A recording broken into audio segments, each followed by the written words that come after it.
guys, welcome to today's video. Today I'm going to be talking about 10 little phrases that will help you with your small talk in Spanish, little phrases that maybe someone in Spain might say to you, and then what you would need to respond, or like you might get a bit confused about what it means. So that's what we're going to be doing today. There is 10 separate little phrases that we're going to go through one at a time. I'll pop the written version of it on the screen, and then I'll also obviously be speaking it when I'm explaining them to you. And yeah, if you have any questions, just leave a comment below or message my Facebook or Instagram page and I'll get back to you as soon as possible. Let's get started with number one. Okay, so number one is todo bien.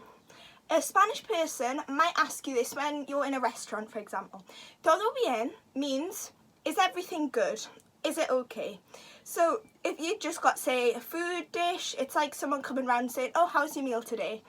So you've got to just sort of say yes if everything's fine, or if you've got a problem with whatever you're doing, whether it be shopping, in a restaurant, then you can explain to the person and they will understand. So todo bien is the first one that I would recommend you learn.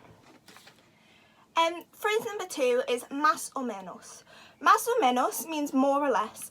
So they can ask this in a question to you about any topic, or what they quite often say is, if you say, oh, I'm feeling good, they might say más o menos, which means more or less, like you're more or less feeling good.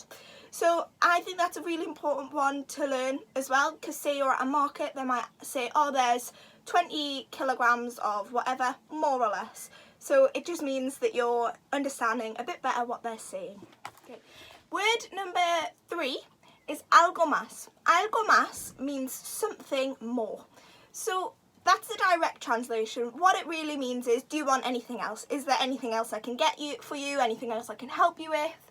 So you might hear this in a restaurant situation, in a market situation, in a shop situation, anything like that. Algo más just means, do you want anything else? Phrase number four is ¿qué pasa? ¿Qué pasa is another way to say what's up, like how are you. Lots of people don't know this because they'll know como estás or qué tal, but they won't know qué pasa. Qué pasa just means what's up. It's just more of a sort of slang way of saying it, and it's more regularly what you'd actually hear in a general Spanish conversation, but you would just reply to it the exact same as you would reply if someone said qué tal or como estás. Word number five is podría ayudarle. That means can I help you?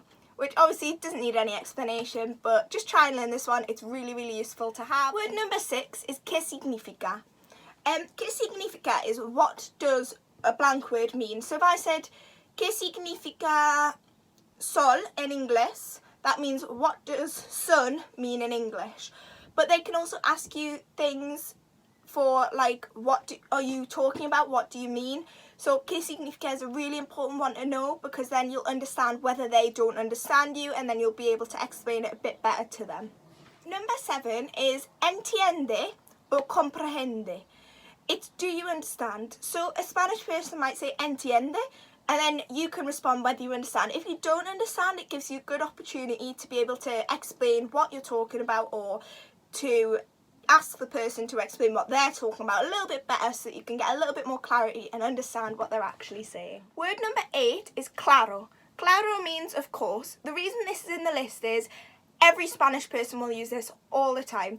It's just a little bit of like an emphasis word, but make sure that you know it, because loads of people get thrown off when someone says claro in a conversation. They don't understand what it means. It simply just means of course. Word number eight is buen provecho. Buen provecho is like saying bon appetit, enjoy your meal, that kind of thing. So if someone says buen provecho to you when you're eating your meal, that just means bon appetit basically. And last but not least is cuídate. Cuídate means take care. So again, it's just a little phrase that they might chuck in and you might get a little bit confused by, but cuídate just means take care. That's all you need to know. Okay, so that was 10 key phrases that you might find useful to know for just sort of general conversation, small talk. Please make sure to like, comment and subscribe. If you have any requests for these videos, message either my Facebook page, my Instagram page, which is @TimeToLearnSpanish, or comment down below and I'll check it off there. I'm happy to do any video requests. I've done 2 vocabulary videos in a row now, so the next one probably will be grammar. and I'm looking into doing a agreement video. Thanks for all of the well wishes as well. I'm back to full health now and ready to keep going with this. So I hope you've all enjoyed, and thank you for watching.